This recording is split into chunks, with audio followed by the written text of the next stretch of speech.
That's one small step for man, giant leap for mankind. As the greatest demonstration for freedom in the history of our nation. Historia universal contemporánea. La Revolución Rusa y los gobiernos totalitarios. Comprender el estallido de la Revolución Rusa, la creación del primer Estado socialista, su relación directa con la Primera Guerra Mundial y el desarrollo posterior de estados totalitarios. A principios del siglo XX, Rusia estaba gobernada por un monarca que pretendía llevar a su nación a la modernidad, pero que mantenía a la mayor parte de su pueblo viviendo como en la Edad Media. La situación de injusticia y las derrotas en la Primera Guerra Mundial provocaron que el país se viera envuelto en una revolución. Durante el siglo XIX, los gobiernos zaristas impulsaron diversas reformas que pretendían sacar a Rusia de su atraso respecto a otros países de Occidente. Sin embargo, estas reformas iban en contra de la forma de vida a la que la nobleza y los mismos zares estaban acostumbrados, por lo que no rindieron frutos. Como resultado de estas medidas, la mayoría de las veces contradictorias, grandes masas de campesinos fueron desplazados hacia las ciudades y con ello se impulsó la industrialización. Así se formaron núcleos industriales en torno a Moscú y Petrogrado, donde las ideas sindicalistas y socialistas comenzaron a difundirse. Ante la llegada de las ideas liberales al reino, la policía zarista espiaba en las universidades y los sindicatos, asesinando y exiliando a los opositores al régimen. A principios del siglo XX, Rusia estaba envuelta en una guerra con Japón, y el descontento había provocado varias revueltas. Esto permitió la formación de diversos partidos y organizaciones opositoras, entre los que se destacó el Partido Social Revolucionario de corte marxista al que pertenecía Lenin. También se integraron los primeros soviets, organizaciones de obreros, campesinos y soldados que fueron vitales durante la Revolución de 1917. Rusia fue invitada porque Inglaterra y Francia necesitaban literalmente carne de cañón. Entonces el zar Nicolás II aceptó entrar a la Primera Guerra Mundial porque a su vez tenía muchos problemas internos en Rusia. Entonces pensó que crear la imagen de un enemigo externo ayudaría a cohesionar al pueblo ruso y por lo tanto ayudaría a mantener el zarismo como había estado siglos atrás. La población rusa previa a la Primera Guerra Mundial vivía en una situación de enorme pobreza. Los terratenientes rusos que formaban parte de esta élite tenían al campesino totalmente sometido porque se le había ocurrido a un zar, a Alejandro II, liberar al campesino, pero vendiéndole la tierra. La situación de Rusia probablemente era la más desastrosa en términos humanos, sociales, que en el resto de Europa. Básicamente, los revolucionarios. Se dividieron los socialdemócratas rusos, así se llamaban los revolucionarios, en dos partes. Unos fueron los mencheviques y otros fueron los bolcheviques. Los bolcheviques seguían a un revolucionario ruso llamado Vladimir Ilich Ulyanov, conocido por su sobrenombre como Lenin. El partido de los mencheviques pues no reconoce a Lenin, pero la mayoría de los bolcheviques tenían como objetivo unificar al campesinado junto con la clase obrera para llevar a cabo un cambio social. Llega un momento en que regresan los batallones del ejército zarista, porque era una guerra en la que Rusia no ganaba nada, solamente estaban muriendo muchísimos habitantes. Por lo tanto, esto crea una desmoralización enorme en la sociedad rusa y sobre todo hambrunas, mercado negro. Había realmente una situación en la que los acontecimientos aceleraron lo que conocemos como Revolución Rusa. La participación de Rusia en la guerra fue desastrosa. El ejército estaba mal preparado y peor armado. Los generales eran incapaces de evitar las innumerables derrotas que sufrieron. Esto provocó que la moral decayera y se cuestionara la pertinencia de seguir luchando. A esta situación se sumaron los graves efectos que produjo el duro invierno de 1916 en el ejército, la economía y la sociedad. Las organizaciones sociales asumieron responsabilidades que correspondían al Estado, el cual dio una vez más amplias muestras de ineptitud. El zar Alejandro II invitó al capital extranjero europeo y estadounidense a construir el capitalismo, pero este fue un capitalismo dependiente que no hacía innovaciones tecnológicas, sino que simplemente se trataba de un capitalismo maquilador en donde venían las empresas extranjeras y había una sobreexplotación de la fuerza de trabajo rusa, por lo tanto, de la cadena de países europeos, el eslabón más débil era Rusia, porque se conjuntó la opresión, la explotación del capital extranjero con la explotación de los resabios feudales de los terratenientes. Para 1917, una parte del territorio ruso estaba ocupado por los alemanes. Los soldados desertaban por todo el frente, ya que no veían la necesidad de sufrir el capricho de los aristócratas. Eso provocó que casi todas las ciudades se llenaran de exsoldados en busca de trabajo. Un trabajo en general mal pagado, lo que generó nuevos descontentos. En ese contexto, cobraron fuerza las asambleas conocidas como soviets, que estaban integradas por obreros, campesinos y soldados, y tenían como finalidad organizar una representación formal. El gobierno zarista los había prohibido, pero la guerra y sus consecuencias les dieron un nuevo impulso. En Petrogrado, las huelgas y manifestaciones de protesta eran algo constante.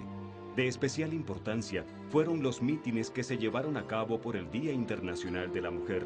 En ellos, las obreras textiles marcharon pidiendo pan para comer. Los obreros que estaban en huelga se les unieron y a partir de ese momento se fueron generalizando las huelgas en toda la ciudad.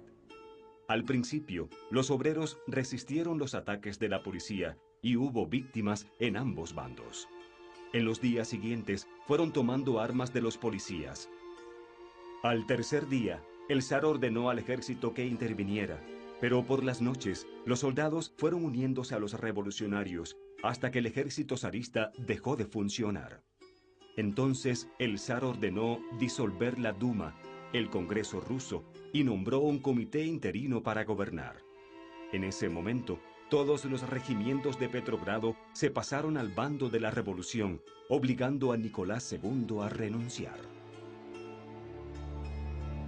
En octubre, Lenin regresa a Rusia en el crucero Aurora y llega junto con varios revolucionarios y toma el poder.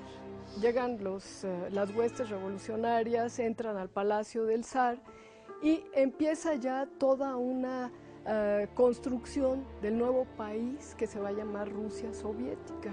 En aquel momento se consolidó el país, se generó ya una nueva forma alternativa de economía y política que se llamó Unión Soviética.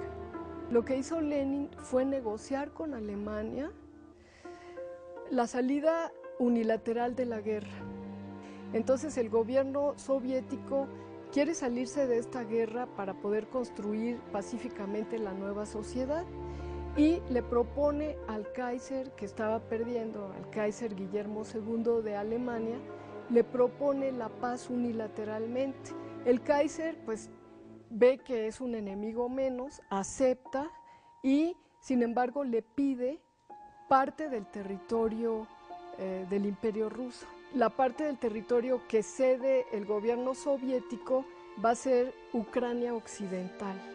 Definitivamente fue un golpe para Inglaterra y Francia quedarse sin el suministro de hombres, hablando de carne de cañón.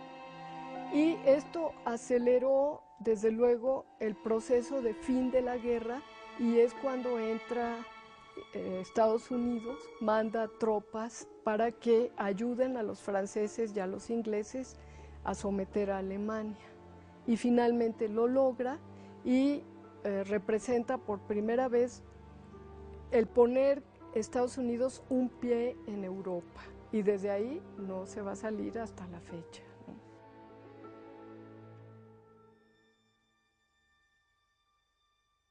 Al terminar la guerra en muchos países de Europa, principalmente los que resultaron derrotados, resurgió nuevamente el nacionalismo. Los grupos más conservadores de la sociedad, como los empresarios y los miembros de la Iglesia, veían con temor la influencia que la Revolución Rusa tenía en el proletariado. En Italia, Alemania y España, el poder fue ocupado por gobiernos totalitaristas que abolieron derechos individuales y colectivos e impusieron un régimen represivo. En el caso de Alemania, los grupos socialistas y anarquistas cobraron fuerza una vez terminada la contienda. Estos grupos estaban influenciados por la Revolución Rusa y eran vistos con profunda desconfianza por quienes deseaban que la nación recuperara la fuerza y gloria de antaño. El gobierno republicano que se instauró después de la contienda no ocultó su temor al socialismo y se mostró débil frente a los grupos de corte nacionalista que atacaban a los obreros. En este entorno cobró importancia el Partido Nacionalsocialista Obrero Alemán y Adolfo Hitler, uno de sus principales líderes. Mientras tanto, en Italia, las huelgas y el descontento popular fueron duramente reprimidos. El rey, impotente ante la crítica situación, apoyó la postura radical del partido fascista liderado por el nacionalista Benito Mussolini y aceptó sin oponer resistencia que los fascistas tomaran el poder. Algo similar pasó en España, donde ocurrió un claro enfrentamiento entre el fascismo y el comunismo soviético. Los defensores de la República fueron derrotados por los nacionalistas, encabezados por Francisco Franco, quien impuso una dictadura de más de 30 años. Los grupos de extrema derecha de Europa, defensores del nacionalismo, dominaron algunas de las naciones europeas más importantes e instauraron gobiernos totalitarios. Y ya en 1922, uno de los países más pobres de Europa era Italia. Las condiciones de destrucción que había en la sociedad italiana, más la falta de ingresos por la vía colonial, hace que las fuerzas más conservadoras de Italia tomen el poder en manos de Mussolini. Vemos que se está gestando en Europa un nuevo movimiento que va a ser un movimiento anti-obrero y anti-libertario, que es el movimiento fascista. A Alemania se le quita 1/8 de su territorio.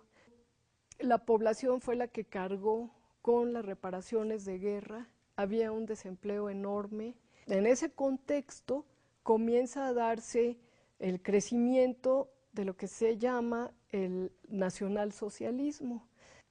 Su ideólogo principal, Adolfo Hitler, comienza un movimiento, se empieza a hablar de su doctrina totalmente irracional, negando todos los descubrimientos darwinistas de que todas las razas son iguales, y comienza a hablar de la supremacía racial alemana. Lenin tuvo un atentado en 1922, le disparó una opositora y quedó ya muy enfermo.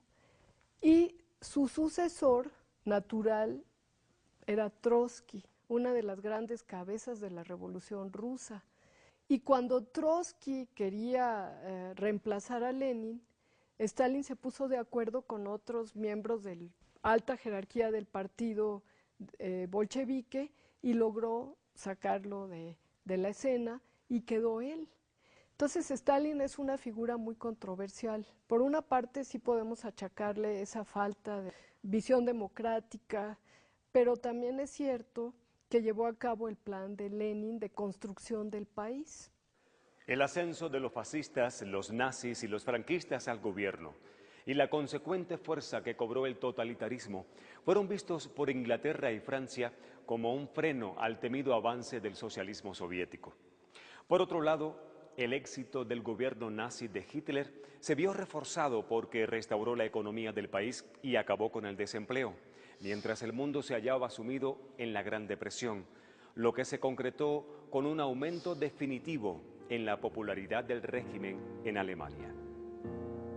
Durante la década de los años 20, Alemania lidió con las obligaciones que le fueron impuestas después de la guerra, endeudándose con los Estados Unidos.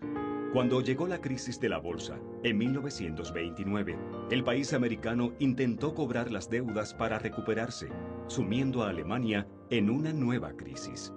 Esta situación favoreció el ascenso de Adolfo Hitler en 1933, quien fue nombrado canciller y para el año siguiente ya era el único gobernante.